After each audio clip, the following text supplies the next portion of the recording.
Bonjour Georges, Bonjour Pedro, bonjour à tous. comment vas-tu Tout bien? aujourd'hui? Ah ben, c'est parfait, très bon week-end. Bon, D'excellents amis qui sont venus dîner chez nous et dont un va nous faire l'amabilité de venir sur notre chaîne nous parler d'un de nos grands dirigeants, à savoir Georges Clémenceau. ah, les Ah brigades oui. du Tigre. Oh, il n'y a pas que ça. Le père de la victoire et beaucoup d'avancées sociales dans le pays, et puis une histoire incroyable.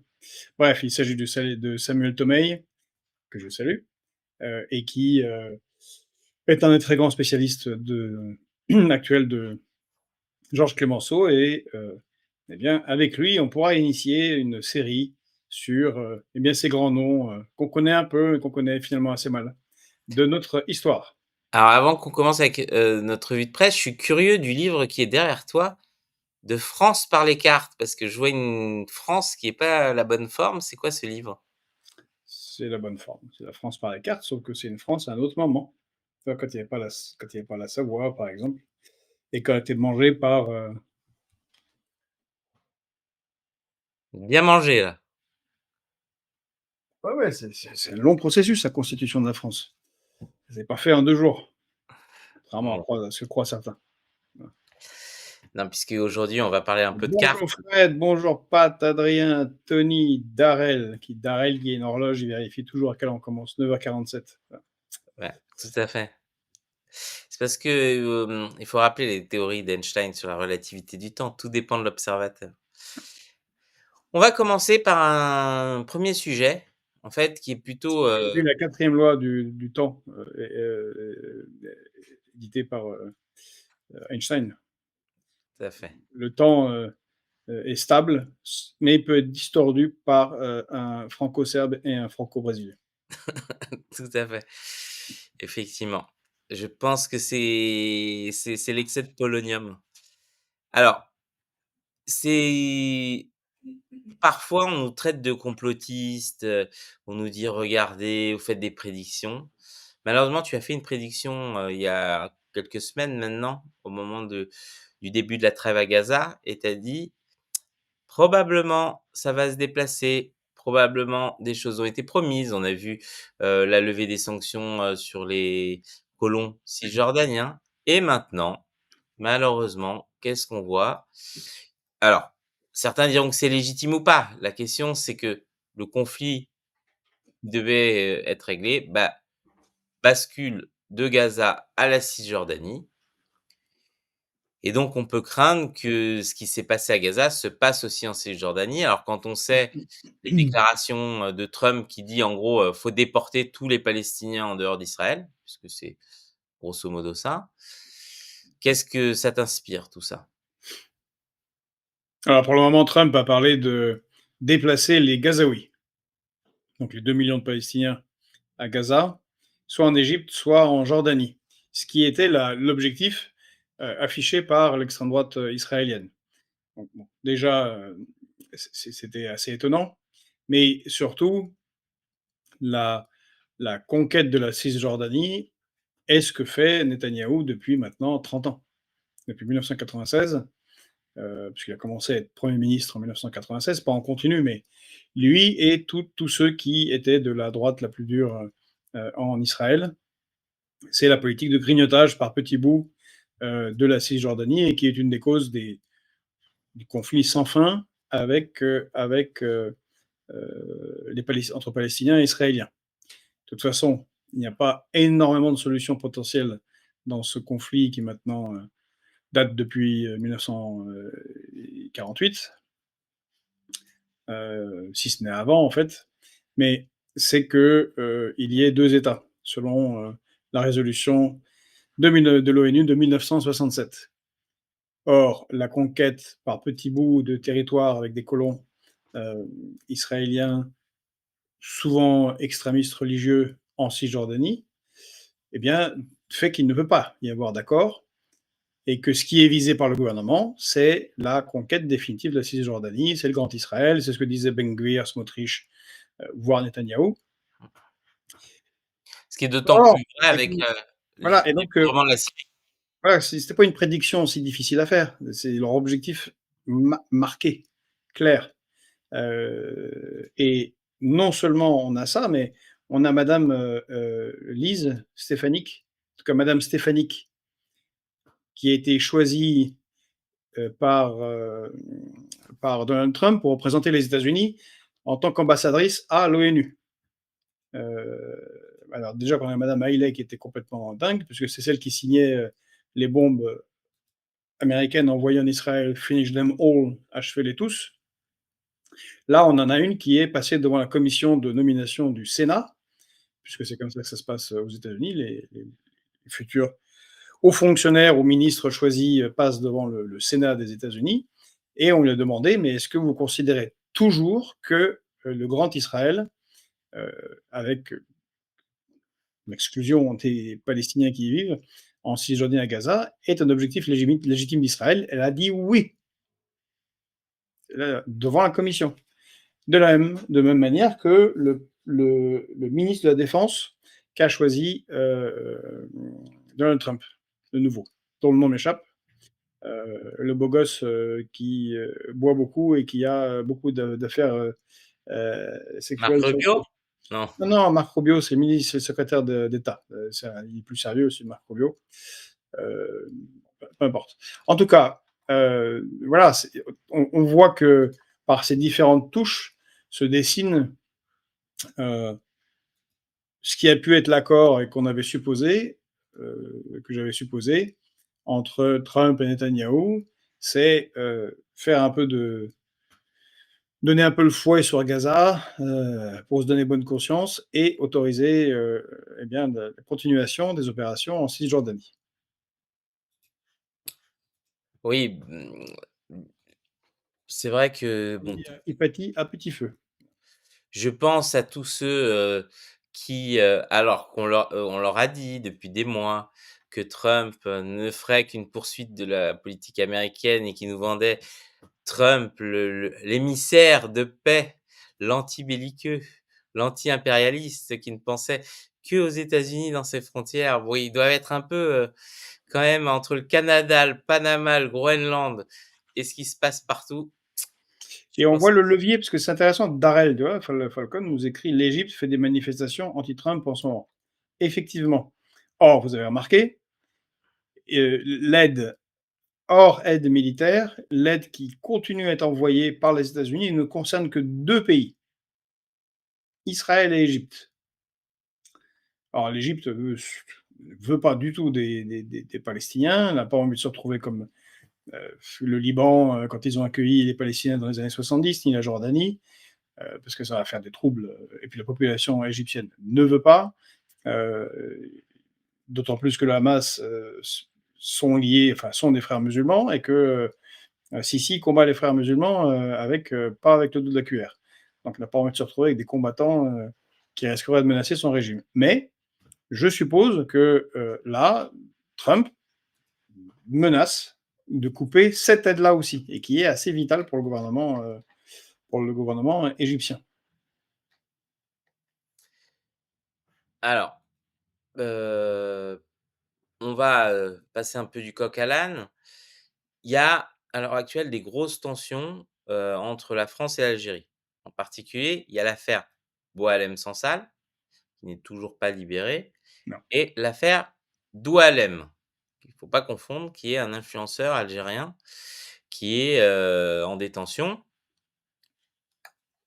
Qu'est-ce que toi, tu peux nous dire justement de cette situation? Alors déjà, je pense qu'on doit, réitérer tout notre soutien à la famille de Boualem Sansal et exiger sa libération immédiate. Il y a pas de raison qu'un auteur reste en prison, peu importe son bord politique. C'est-à-dire pour moi, on est dans une logique de question de principe. C'est-à-dire qu'un écrivain, même s'il écrivait des trucs, immondes, n'a pas à être en prison parce qu'il écrit. Heu, Oui, c'est ce qu'on avait vu ici, entre autres, 2 jours après son incarcération avec Kamel Benchek, Tout à qui fait. avait été candidat aussi sur la liste Nous Peuple, donc l'écrivain et combattant laïque Kamel Benchek, qui nous avait dit: «Mais je suis totalement en désaccord avec ce qu'a dit Boualem Sansal sur les l'histoire des frontières entre le Maroc et l'Algérie. Il dit: «Je pense qu'il se trompe, qu'il dit n'importe quoi, mais c'est un écrivain». Et puis, par principe, un écrivain n'a pas à être mis en prison. Donc, c'est sur cette base-là, mais que j'ai été que j'ai accepté d'être membre du comité de soutien à Boualem Sansal. Et là encore, l'objectif n'est pas de rentrer dans des considérations sur où doit être la frontière entre le Maroc et l'Algérie. Ça ne concerne absolument pas. C'est une question de principe. Voilà, concernant Boualem Sansal, et on salue évidemment sa famille, et bravo à Arnaud Benedetti, qui dirige la revue politique et parlementaire sous laquelle a été lancé le comité, bien sûr Stéphane Rosès qui se démène de mairie en mairie pour animer le soutien à Boualem Sansal. Donc voilà, mais ça c'est la partie émergée de l'iceberg. De la même manière que ce influenceur Doualem. Doualem, euh, également franco-algérien, que la France avait renvoyé. Excusez-moi. La N'importe France avait. comment? Quoi? On l'avait évoqué avec, J. Casanova, qu'en fait la France avait pas du tout suivi les protocoles et que, voilà, on pouvait ne s'en prendre qu'à nous-mêmes sur, ce renvoi raté. Oui. Bon, on en parlera peut-être tout à l'heure avec lui. Si, je vois que Dariel Falcon, il écrit: et le Polynésien que la France a mis en prison, ce n'est pas plus important. Si, si, on en avait parlé à l'époque. On n'avait pas encore de matinale, mais Et ils étaient et c'est emprisonnement politique. calédonien, attention. Quoi? Oui, calédonien, calédonien. Mais il fait Euh, peu importe, mais oui, mais oui, de mouvements indépendantistes kanak, mais on en avait parlé à l'époque, hein. Il y a aucun souci avec ça. D'autant plus que c'est en France et que ce n'est que les troubles qu'on a eu en Nouvelle-Calédonie ne sont principalement dus qu'à la volonté d'Emmanuel Macron. Il n'aurait pas voulu une accélération de la modification de la base électorale, on n'aurait pas eu tout ce chaos. Bon, on va rajouter ça euh, au succès immense d'Emmanuel Macron. Mais on fera une émission spéciale sur la Nouvelle-Calédonie, parce que c'est intéressant de voir ce qui s'y passe. alors Bon. Zigzag nous dit: «Pourtant la France fait la même chose, emprisonne beaucoup d'écrivains. On nous a pas vu faire des comités de soutien». Alors, je suis désolé Zigzag, je ne suis pas au courant d'écrivains français emprisonnés par le pouvoir parce qu'ils ont écrit des choses. Donc est-ce que vous pourriez nous éclairer? Parce que je ne Et puis, on a sûrement raté plein de choses, soyez-en certains, mais il se fait que Boualem Sansal, en plus, je le connais, donc il y avait une raison particulière. Si, si, Roger Namec, les Gilets jaunes éborgnés, massacrés, enfin, on en a parlé tellement que je suis entièrement d'accord avec vous, ça ne change rien à ce problème. Voilà. Mais c'est pas le seul sujet de tension entre la France et l'Algérie. Ils sont très nombreux. Là, pas récemment, hier, euh, le président Tebboune d'Algérie a fait encore une sortie très très lourde contre la France. Du point de vue de l'Algérie, il y a toute une série de choses qui vont pas du tout, en particulier l'usage de la rente mémorielle pour justifier la capacité de leurs dirigeants à élever, à développer l'Algérie. Mais il y a aussi des problèmes du côté de la France. On peut se demander aussi quelle mouche a piqué Emmanuel Macron d'aller reconnaître le Sahara occidental comme faisant partie de manière pleine et entière du Maroc. Aucune obligation nous concernant, et évidemment, ça a provoqué, a tissé déjà un conflit qui était déjà latent avec l'Algérie, mais provoqué complètement l'Algérie. Il faut rappeler que Emmanuel Macron est allé contre la résolution de l'ONU, quand même, qui stipulait que le Sahara occidental devait se déterminer par lui-même par un vote organisé par la communauté internationale pour savoir s'il serait indépendant, comme le souhaitent les Sahraouis, pardon, comme le souhaite le Front Polisario qui représente les Sahraouis, le Front Polisario et les Sahraouis étant soutenus par l'Algérie Voilà. D'où le conflit. Bon, c'est aussi Emmanuel Macron qui a à nouveau, sans trop en référer à ses propres, au Quai d'Orsay, décidé de faire ce choix-là.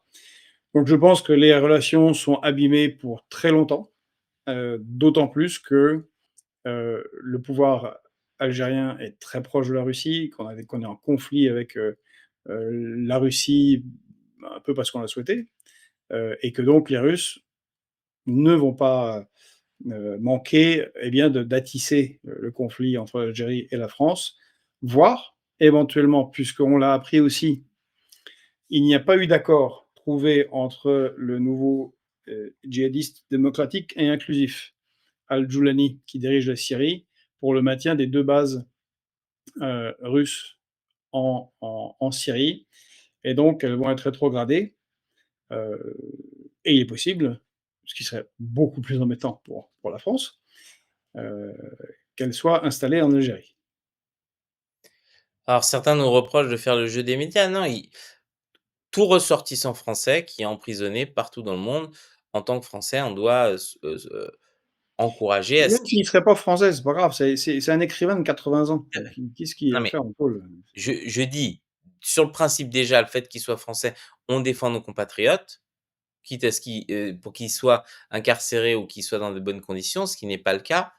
Et le deuxième point, et je pense que c'est important, il s'agit pas de dire: «L'Algérie a tort» ou «La France a raison» ou quoi que ce soit. Il s'agit de faire un constat sur la situation géopolitique entre les 2 pays. Donc voilà la situation, Georges a des tableaux. Et Darel a raison. Darel nous parle Mmh, de l'Italie qui est en expansion, elle a pris la place de la France, que l'usine Renault est fermée, Fiat prend dans le peur, l'Allemagne signe des contrats avec l'Algérie.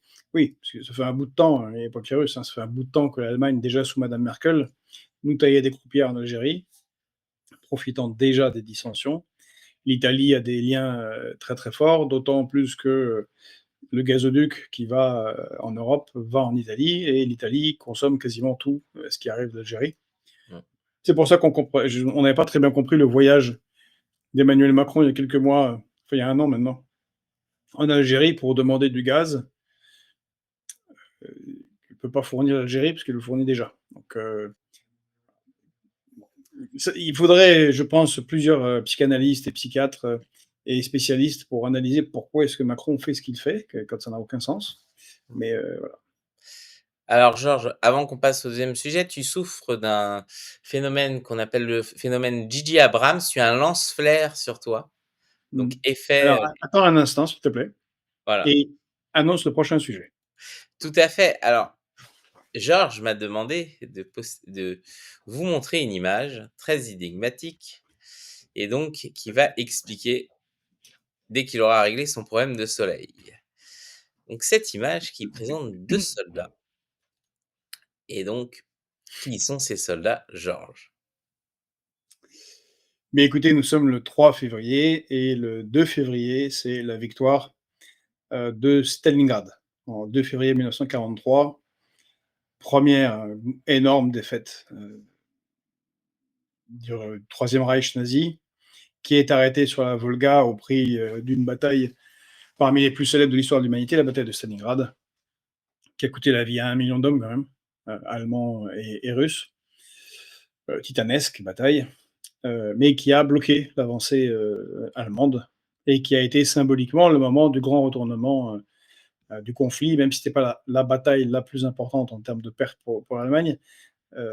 C'est la première fois qu'un Feldmarschall, von Paulus en l'occurrence, se rendait.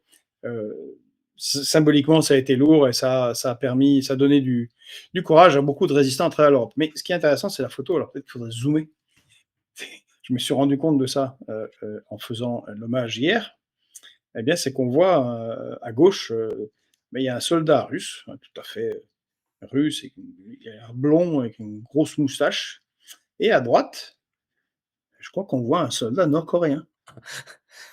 Tu Qui veux dire déjà, qu'ils ont créé un tunnel temporel et en fait les soldats nord-coréens qui sont venus déjà du les de la côte. Nord-Coréens, qui n'existaient pas à l'époque, mais c'est pas grave, soutenaient la Russie et combattaient avec la Russie.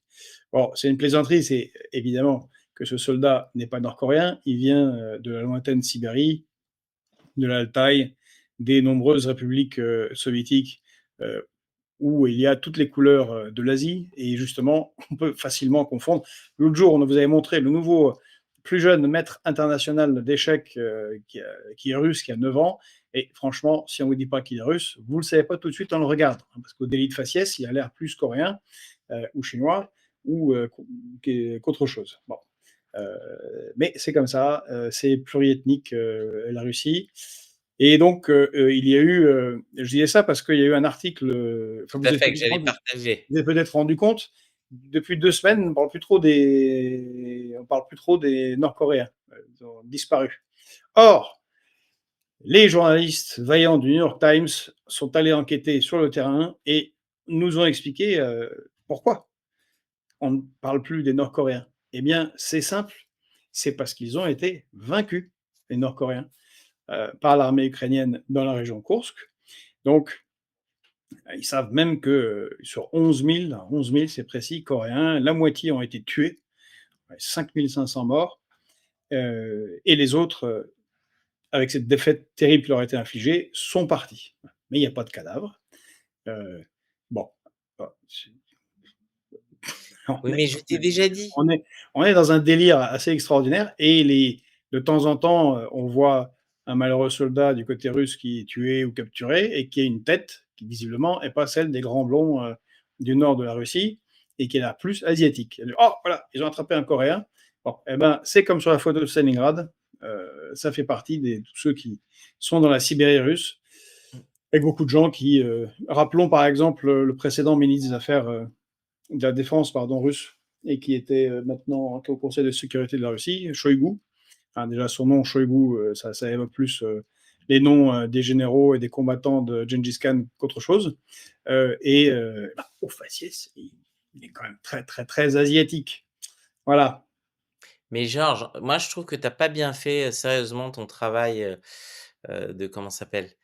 De d'investigation journalistique, et tu n'as pas évoqué le fait que le régime alimentaire des Nord-Coréens, basé uniquement sur du bio, l'absence d'ingrédients transformés, fait qu'ils ne mangent pas de conservateurs et donc leur corps se biodégrade, contrairement au nôtre, Ah, mais très rapidement. tu fais des plaisanteries, mais on a quand même des théories selon lesquelles euh, les militaires qui allaient mourir s'automutilaient, ou alors que leurs camarades leur versaient de l'acide sur le visage pour pas qu'on les reconnaisse. On est à un niveau de Tu veux dire que les début. soldats se promèneraient avec des bidons d'acide au cas où si leurs collègues, ils se feraient tuer? Oui, oui. C'est très logique. Non, mais ce qui est intéressant, c'est le niveau d'absurdité qu'on peut atteindre sur ce conflit, qui est littéralement orwellien, au sens de 1984, du livre 1984. C'est absurde. Mais c'est au-delà de l'absurde, Mais c'est de la propagande tellement idiote qu'on se croirait en 14-18 ou en 39-45, ce qui est assez inquiétant sur l'évolution, ou plutôt la non-évolution de l'intellect général. Euh, ne- Et puis quand on réfléchit un peu plus, quand on connaît un peu les affaires militaires, euh, vous avez un ratio de 3 pour 1 blessé mort. Bon. Euh, Ça voudrait dire qu'il y aurait 15 000 blessés. Ah, 15 000 plus 5 000, ça fait déjà 20 000, c'est-à-dire plus que les 11 000. Donc là, on aurait un truc étrange où on aurait un mort pour un blessé et aucun intact des Nord-Coréens. Bon, tout est partout parfaitement ridicule.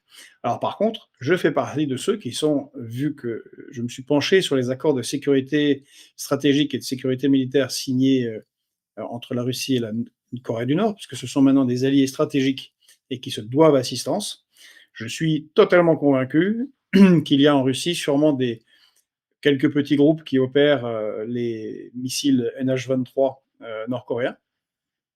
Ils ne sont pas du tout sur la ligne de front, ils sont beaucoup plus loin. Ou des instructeurs qui expliquent aux artilleurs russes comment ça fonctionne. Mais surtout, il doit y avoir un paquet d'officiers supérieurs, par contre nord-coréens, dans les états-majors des forces russes, c'est-à-dire des commandants, des colonels, des généraux, qui apprennent en marchant comment fonctionne, comment on mène une guerre moderne, massive, impliquant des forces combattantes de cette de ce volume-là, ce que personne ne sait faire. Aujourd'hui, ne savent faire cela que les états-majors ukrainiens et russes. Donc, Mais on peut genre être certain, si un jour il y avait un attaquems qui tapait un état-major à, je sais pas, 50-60 km du front, un état-major russe, et que dedans on trouvait, si c'était dévoilé, un corps de général nord-coréen, là, il y aura une forte probabilité que ce soit vrai. alors, Roger Namec dit: «Le régime alimentaire des Coréens, du Nord est le cannibalisme, allons dans l'absurdité jusqu'au bout». Effectivement, Voilà, peut-être ils les ont se mangés, sont mangés les uns les autres. C'est pour ça qu'il y a pas de mais comment traces. on n'y avait pas pensé? Mais c'est ça qui s'est passé. Par Voilà, contre, ils ils mangent essaient de les os nous aider. aussi. Mais alors justement, je m'interrogeais puisqu'il y a eu des déclarations de Zelensky hier et donc vu que les Nord-Coréens ont disparu, il y a pas que ça qui a disparu. Apparemment, il y a quelques quand même centaines de milliards de dollars qui ont disparu. C'est ce il a annoncé. Alors les Américains lui disent qu'ils lui ont envoyé 200 milliards de dollars. Alors il dit que lui, bah, il les a pas eus. Donc c'est peut-être le même phénomène qu'avec les Nord-Coréens, genre les choses disparaissent en Ukraine. Il y a peut-être une faille liée à Tchernobyl ou un truc comme ça et d'un seul coup, comme un trou noir, ça aspire les choses. Ou alors ils ont mis de l'acide sur les billets aussi. Les billets disparus. En fait, c'est un peu passé inaperçu, dans les médias, mais en fait, il faut se demander pourquoi Zelensky insiste autant sur 2 prises de parole pour parler de l'écart entre l'aide américaine officielle annoncée par Donald Trump, la nouvelle administration Trump, et ce qu'il a reçu. Donc Donald Trump dit 200 milliards. Alors, on sait que Donald Trump est toujours un peu aléatoire sur les chiffres, mais 200 milliards, et lui, il dit non, non, non, nous, on n'a touché que 75. Alors, c'est pas l'épaisseur d'une feuille, hein, là, comme différentiel, c'est 125 milliards de dollars de différentiel. Alors, certes, l'Ukraine est un des pays les plus corrompus avant la guerre. La guerre, comme on le sait, aggrave toujours les phénomènes de corruption. Donc, la corruption est totalement généralisée. On l'a vu avec la surprise détestable qu'ont eu un certain nombre de combattants ukrainiens de ne pas trouver les défenses qui avaient été payées, par exemple, en particulier devant Kharkov ou d'autres zones sur le front de Donetsk, où on sait que beaucoup de potentiels combattants ont pu déserter ou ne pas être mobilisés en payant à quelqu'un. Bon. Or, en ce moment, euh, euh, les États-Unis doivent trouver une solution de sortie du conflit. Et voilà pas que je me demande si ça ne va pas se baser là-dessus en disant ah, on leur avait donné l'argent, ils l'ont mal utilisé. Un, ils nous doivent de l'argent. Deux, ce sont des corrompus et c'est pour ça qu'ils ont perdu. Trois, on ne va pas soutenir des corrompus qui ont jeté l'argent par la fenêtre. Prétexte tout à fait idéal pour un Trump, en tout cas en politique intérieure, pour lâcher l'Ukraine. Et euh, au même moment en Ukraine, euh, on a, désolé pour la petite pause, parce qu'on m'écrit de la régie, au même moment en Ukraine, on a à nouveau la vice-ministre de la Défense qui a été démise de ses fonctions, une enquête qui est lancée sur le ministre de la Défense pour corruption. Donc, il y a quelque chose à se jouer sur cette corruption. Euh, et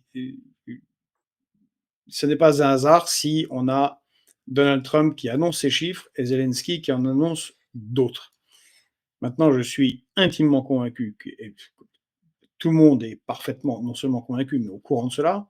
Il y a une corruption colossale en Ukraine.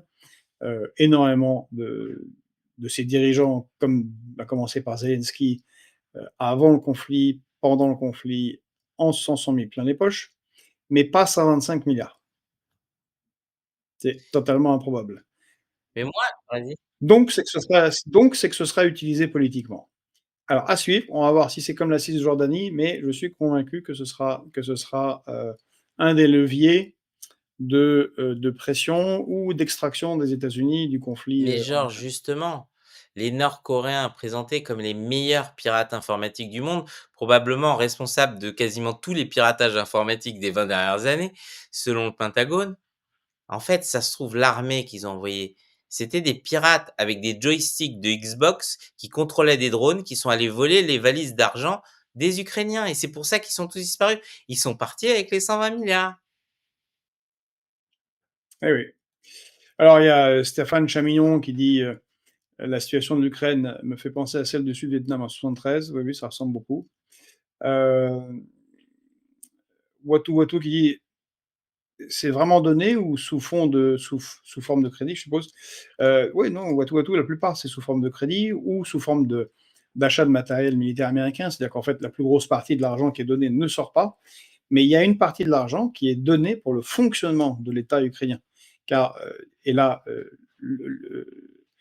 l'euro, l'Union européenne vient de donner des fonds de fonctionnement civil, pas militaire, à l'Ukraine, sans lesquels ça s'arrête.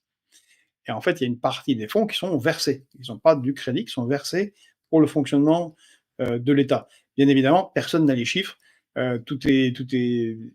Enfin, si, on les aura un jour, mais. Euh, oui, il n'y a pas de villa à 12 milliards, je ne sais pas de quoi vous parlez Ah en bah, fait. une villa à Euh, 12 milliards a beaucoup d'étages, hein. oui, c'est ça. Non, il n'y a pas de villa à 12 milliards. C'est sûr que Zelensky euh, s'est mis de l'argent de côté. Bon, c'est comme ça. Mais encore une fois, il ne peut pas y avoir un tel écart Mmh. euh, entre ce qui est annoncé par les uns et par les autres. Et encore une fois, dans un contexte où militairement ça se passe pas très bien pour Mmh. l'Ukraine, que Zelensky prenne le temps de parler de ça, c'est qu'il y a bien une raison. Et que la raison va nous être révélée bientôt. Alors justement, de l'autre côté, ce sujet est double. On a d'un côté Donald Trump qui, à nouveau, a réitéré, son appel au Canada à devenir le 50e État américain. Donc on sait qu'ils ont déjà des vues sur le Groenland, mais aussi Marc Rubio qui est au canal de Panama, qui menace. Alors c'est très intéressant dans la, rhétorique, américaine. Il ne parle pas du contrôle par les Chinois du canal de Panama, il parle du contrôle par le parti communiste chinois. C'est très, on va dire, les Chinois n'existent pas, c'est un parti politique qui contrôle un pays. Bref, le donc qui veut mettre la main, donc on est, face à une expansion, hein, des États-Unis, mais les mêmes Américains disent: «La Russie quand même c'est trop gros et il faudrait» et donc je vais vous partager cette carte. Donc ils font tout un truc de réflexion sur ce qu'ils appellent le Northern Eurasia 2030 et donc que la Russie deviendrait plein de petits pays avec, vous les avez vu, plein de petits drapeaux, même un faux drapeau américain là. Parce que quand même, c'est trop gros et surtout, ils disent qu'il faut décoloniser la Russie. Alors je crois que des délires, j'en ai vu beaucoup, mais là et c'est surtout, on peut pas d'un côté dire, la Russie est trop gros, c'est des pays avec, des cultures différentes et vouloir envahir le Canada et le Groenland en même temps. Un problème pour moi de logique, mais peut-être Georges, tu vas nous en dire plus.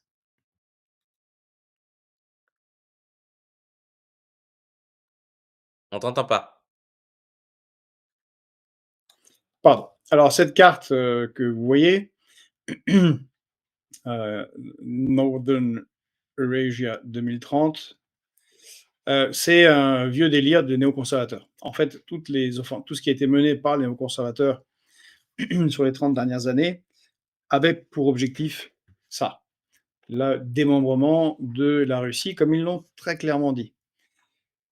D'ailleurs, quand on entend la nouvelle ministre des Affaires étrangères de l'Union européenne, Madame Kaja Kallas, quand elle parle, avant sa nomination, elle a parlé de démembrement de l'actuelle Fédération de Russie en 15 pays, elle fait référence à ça. Donc c'est un vieux fantasme des néoconservateurs qui est échoué. L'échec est total et patent, et la guerre en Ukraine a aggravé la solidification de la Fédération de Russie, euh, au détriment de l'Ukraine, qui, dont une grande partie sera intégrée à la Russie. Donc là, on a un échec, mais c'est intéressant de savoir que c'était ça leur mindset, c'est ça l'objectif. Et ce n'est pas incohérent avec le fait que les États-Unis, eux, s'étendent. Pas du tout même, puisqu'il y a le concept qui est de destinée manifeste. Les États-Unis ont une destinée manifeste, et comme l'a dit même un président comme Barack Obama, vous savez, le si gentil président démocrate qui a été prix Nobel, tout ça, quand il faisait dans ses discours à West Point, donc l'école des officiers de l'armée américaine, eh bien, il disait les États-Unis sont la nation utile. Le concept de nation utile implique que les autres sont des nations inutiles, en toute logique, ou pas vraiment utiles. Et donc que les États-Unis sont le garant de la liberté, de la démocratie, du marché, de ce que vous voulez, au détriment de tous les autres. Et que quand eux, ils agissent géopolitiquement, eh bien, c'est pour une conservation, enfin un meilleur état du monde, y compris dans la politique expansionniste ou militariste. Voilà.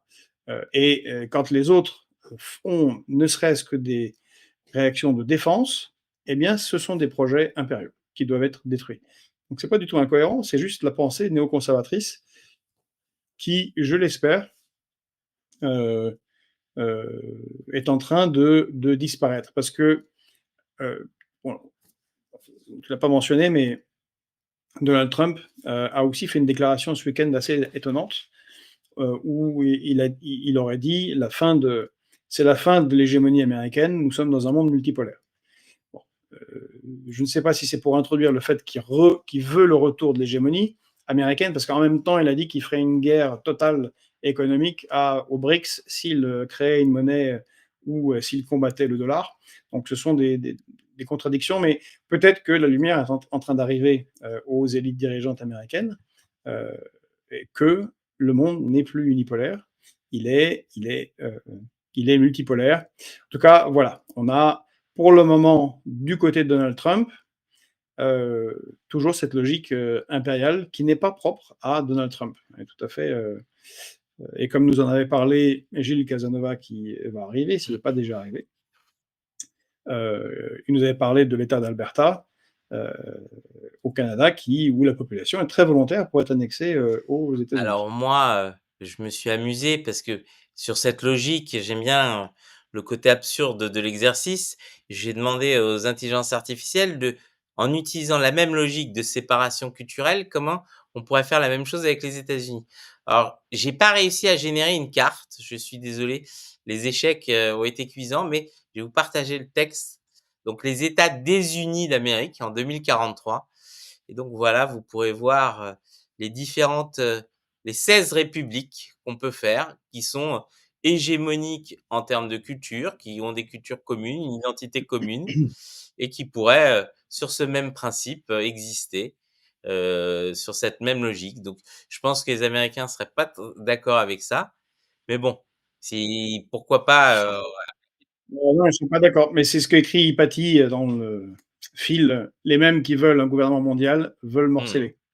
Alors, ils veulent le gouvernement mondial depuis Washington et ils veulent morceler les autres, ceux qui peuvent présenter une menace alors, non pas une menace réelle pour leur pays, parce que ni la Russie, ni la Chine, ni personne ne menace les États-Unis sur quoi que ce soit, mais menace le fait qu'ils soient absolument et totalement hégémoniques. Donc l'affrontement qu'il y a probablement à fleur et moucheté entre les États-Unis et les BRICS repose là-dessus.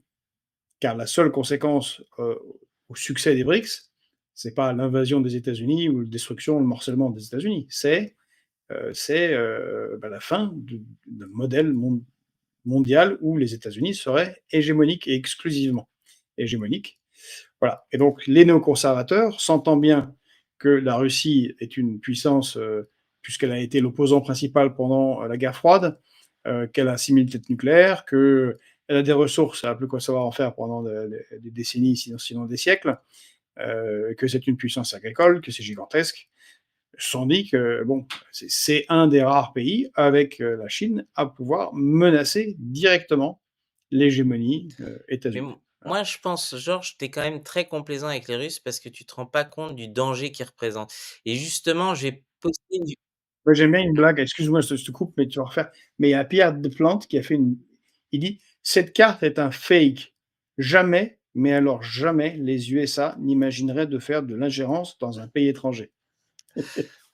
voilà, je C'est très je drôle, disais que tu sous-estimais le danger russe et justement, par rapport à ça, j'ai partagé une prise de parole d'une députée allemande et donc avant qu'on parle avec Gilles Casanova, peut-être que lui aussi il aura un commentaire avec ça sur cette histoire, mais sur ce danger existentiel et pernicieux que les Russes, à l'heure actuelle, font courir à la jeunesse européenne. Alors Sigma Boy. Do you know Sigma Boy? If you're an 11-year-old girl in, for example, Germany or even Ukraine, you probably do. Sigma Boy is a viral Russian trope used on social media that communicates patriarchal and pro Russian worldviews. It's most popular with young teenagers and only one example of Russian infiltration of popular discourse through social media. Russia has understood how to embed these ideas in a society, target young Ukrainians on their phones, change the stories of Ukrainians telling their own society.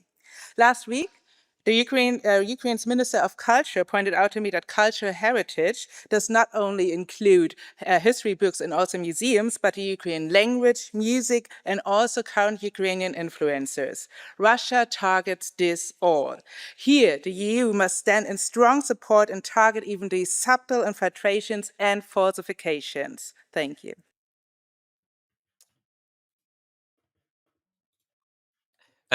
attends, je coupe cette vidéo. Heu, oui, alors, je vais vous montrer le dangereux. Ah, c'est comme les bidons d'acide sur les transports des soldats pour effacer les traces des Nord-Coréens. Exactement, parce que le truc donc là, certains, en particulier les plus âgés, ils disent: «Mais qu'est-ce qu'ils viennent de dire? Ça doit être très dangereux» et je vais vous montrer le danger. Parce qu'à un moment, faut pas avoir peur du contexte. Alors je suis désolé pour, le les sous-titres, j'ai fait les sous-titres très rapidement automatiquement ce matin. C'était pas forcé mais que vous ayez des sous-titres en français puisque j'avais que une version et les sous-titres en Juste avant que tu le lances, on peut souligner que, enfin, je sais pas si tout le monde comprend l'anglais ou lit l'anglais, mais cette dame parle de la propagande russe et de l'ingérence russe partout, et en particulier par les moyens les plus subtils, alors subtils très entre guillemets, parce que c'est une subtilité vraiment de rouleau compresseur et d'éléphant, par des chansons Sigma Boy que chanteraient tous les enfants et qui, détruirait la je culture ne sais pas ukrainienne. où, alors déjà détruire la culture ukrainienne et bon, je vois pas en quoi plus que n'importe quel rap, hip-hop et autres inepties qui viennent des États-Unis. Le rap n'est pas une ineptie, ce que je veux dire, c'est que tu as une culture. Je suis pas sûr que les États-Unis aient fait du rap pour subvertir l'Europe. Non, bon, c'est quand même bien, ça serait bien délirant comme idée. Mais voilà. Mais il faut écouter, c'est drôle parce Parce que que la voilà. chanson, donc Oh, ouais, le qui problème. qui soi-disant, prône, concrètement les paroles, c'est aussi débile qu'à l'époque pour ceux qui se souviennent, c'était Jordi qui chantait «Dur dur d'être un bébé», hein. Ça vole très haut. Je crois que les paroles c'est, en gros, «Je suis le garçon que toutes les filles, avec lequel toutes les filles veulent danser, tu vas mettre longtemps à me séduire». Voilà et c'est répété en boucle et donc voilà les 2 agents. Alors si pour ceux qui se souviennent, les Russes avaient envoyé Anna Chapman pour déstabiliser, les politiques américains, donc une espionne russe, rousse, plantureuse et cetera. C'est une vraie espionne, Exactement. par contre. Maintenant, voilà le danger russe.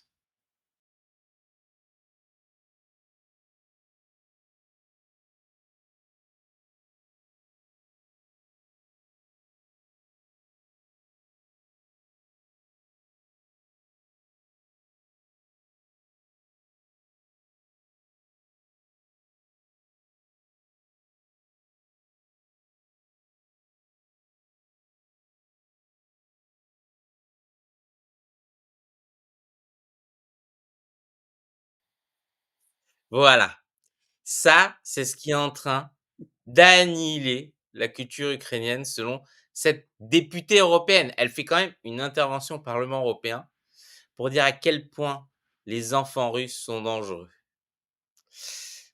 On est dans un effacement total, c'est même plus de la russophobie là, c'est voilà. Je Non, mais c'est pour ça, c'est l'équivalent des bidons d'acide pour effacer les visages des soldats nord-coréens. Voilà, C'est difficile de discuter rationnellement en quoi cette bouse musicale, totale qui, comme toutes les autres bouses musicales, nous ramène nos enfants des écoles, parce que c'est nul. c'est Macarena, c'est n'importe quoi, des trucs, enfin, K-pop, enfin bon, des trucs, des rythmes comme ça très simples, tac poum, tac poum. Bon, l'année prochaine, ce sera un autre. Et très difficile. Si quelqu'un a une idée dans le fil, en quoi il y a une subtilité d'opération psychologique par cette chanson, on paye. Parce que là, on voit pas. Et donc, c'est assez. Euh, mais peut-être que c'est parce que ça renvoie au mal sigma. Oui, Non, et que dans un contexte de culture plus ou moins woke en Occident, le mal sigma, si j'ai bien compris, les mal sigma, c'est encore mieux que les mal alpha. Non, je ne suis pas expert dans les délires non, mais parce que japonais toi et moi, sur on cette n'a pas le question-là. truc là, tu sais, le Maxime, il y a une espèce de menton comme ça là, tu sais, coupé au couteau et c'est leur fameux truc, justement, je crois qu'ils font ça. C'est très dangereux, tu vois? Dans la chorégraphie, ce que j'ai compris, hein, parce que j'ai demandé à mes enfants de m'expliquer parce que mais tous les enfants chantent ça, hein, qui c'est Ah, comme ça regarde, là. oui, mais tout le monde chante ça, mais ils chanteront autre chose l'année prochaine. Et regarde, le terme mâle sigma est utilisé pour désigner un mâle qui est aussi dominant qu'un mâle alpha, attention, mais qui existe en dehors de la hiérarchie des mâles alpha bêta en tant que loup solitaire.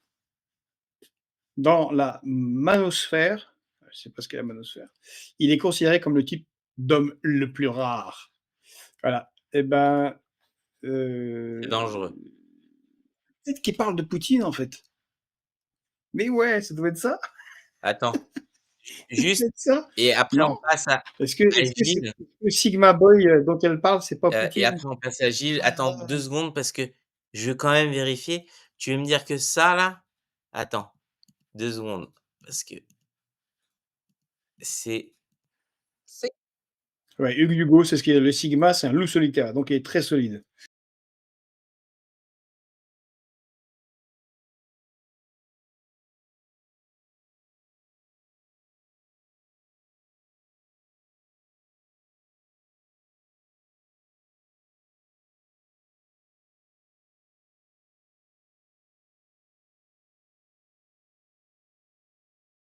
En tout cas, oui, mais par contre, on nous dit aussi qu'en Russie, ça les empêche pas d'exploiter les jeunes et les enfants dans de la musique débilissime qui fait des trous dans le mais tu cerveau. sais que Donc d'ailleurs, voilà. c'est assez marrant parce que l'Église orthodoxe se plaint de cette musique en disant que c'est la sexualisation de petites filles de 11 ans et tout.